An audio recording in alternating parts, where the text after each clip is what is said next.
गाना गौले रहनी दोसरा के मेहरी है आमा जी और बेटा पसंद कर ले वो गाना के लोग बड़ा पसंद कैलो लेकिन ओकरा अपोजिट गाना हम बनौन आमा जी के यानी सास आ पतोह के बीच के संवाद तो सब लोग देखत हो हम ऐसा गाना गावे के प्रयास करें कि जौन की बाप के साथे बेटा बैठ के देख सकस माई के साथे बेटी बैठ के देख सकत भाई भाई के साथे बैठ के देख सकस गाना कलाकार के ऐसा गावे के चाहिए।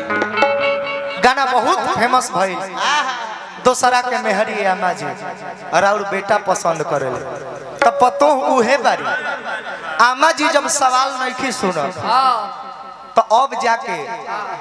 उस शिकायत ससुर जी से कहता है। अरे क्या कहता ससुर जी से कहता है। ससुर से का हो? हे बाबूजी हने आजा आवा हने आजा सोना हने चल सट सट मान के चलो ई पतो हो बाड़ी हम ससुर बनन तो हमार बेटा कहाँ से है रे? ना हिनका कर ससुर बना ली तू ससुर बनबो अच्छा ई ननदी बिया ना ना ना ई ननदी बिया एक और ताना हमरा से सहात नहीं के मानो तू ससुर बार का हो जाई लेकिन ई तब विधवा मेहरा रुखनी लगत हौ दे हाय द ओरिजिनल से न के विधवा ना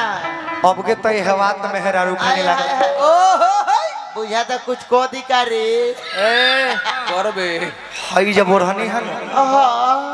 तब बुझाता जे अभी सुहाग रात के 10 दिन नहीं खे बीतल का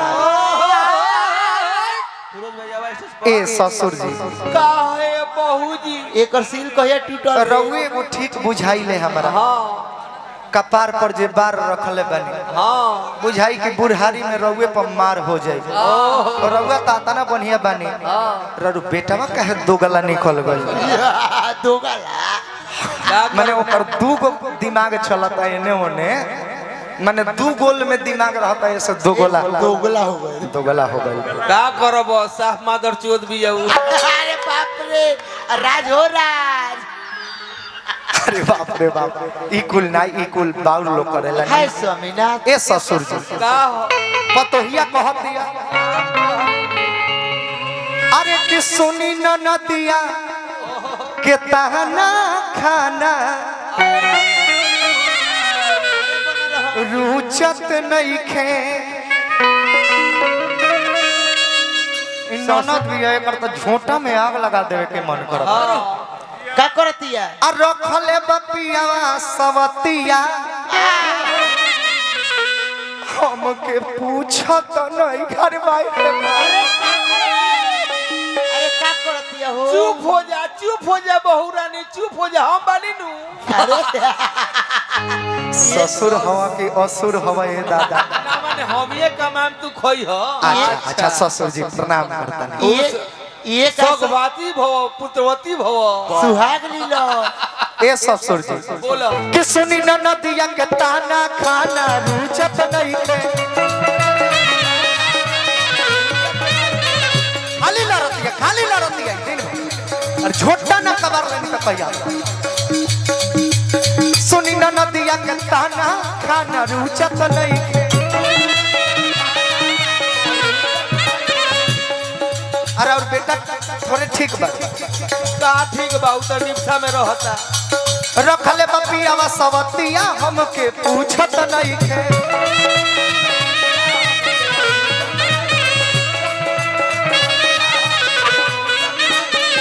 अरे और जौन मेहरारू बारी नु हमर सा ओहो हाय बेटा कइले रहे तनी मॉडल यू के बिया सासू जी के लौ के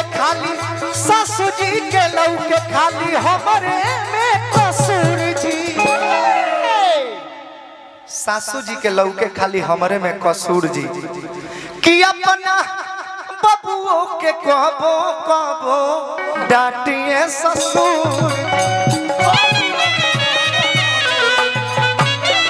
कि अपना बबुओ के कबो डांटिए ससुर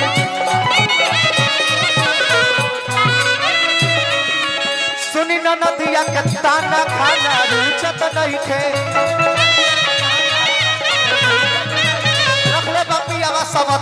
हमके पूछत नहीं के सासू जी के लऊ के खाली सासू जी के लऊ के खाली हमरे में कसूर जी बाकी ससुर पतो एजा से कहारवा लेना लो हाँ कि अपना बबुओं के कबो कबो डांटिए ससुर जी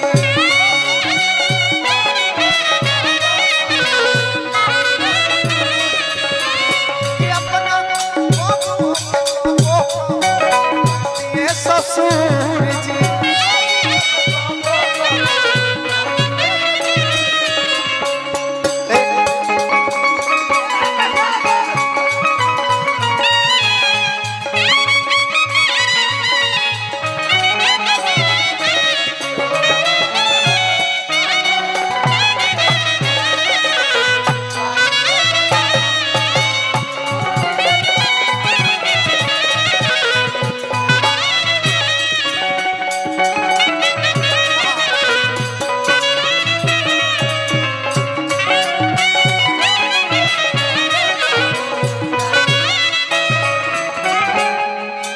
ई गाना कहाँ से कचरा बा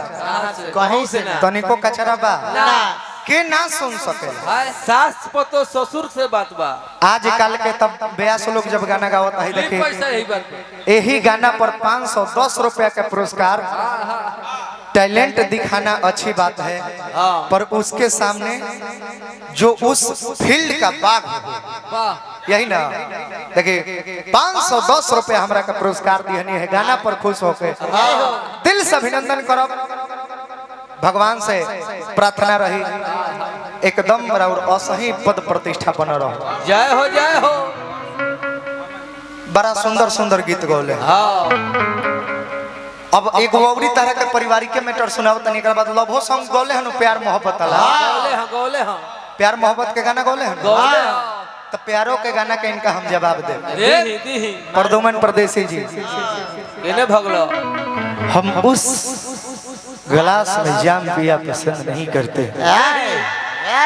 जिस जाम में कभी किसी ने हाथ लगा दिया हो क्या हुआ था हम वो जाम पीते हैं जिसको किसी ने नजरअंदाज भी नहीं किया हो बेजी परदुमन कहाँ बा झाट उखाड़ अरे, भाई है वो मेरा भाई है ना ना कचरा नहीं के बोले ना दू ताल हमनियों के कोई नहीं हजन मजा खाते लेकिन अब का करतनी जौन के है चाचा जी बैठल बनी अब हम उहे सब करे लगी तो इहो के कहब कि ना ना इहो बेकार है प्रदुमन परदेसिया तो बोका रोले रहल रोशन राजवा बोका के सरदार रहल गलती ना नो ना हने अब मम्मा उठ जा सोनाली चलो ना लेकिन सास पतोह के मैटर अब छोड़ छोड़ो तनी चलता गाना होके के चाहिए बाबा बाबा नहीं भेटो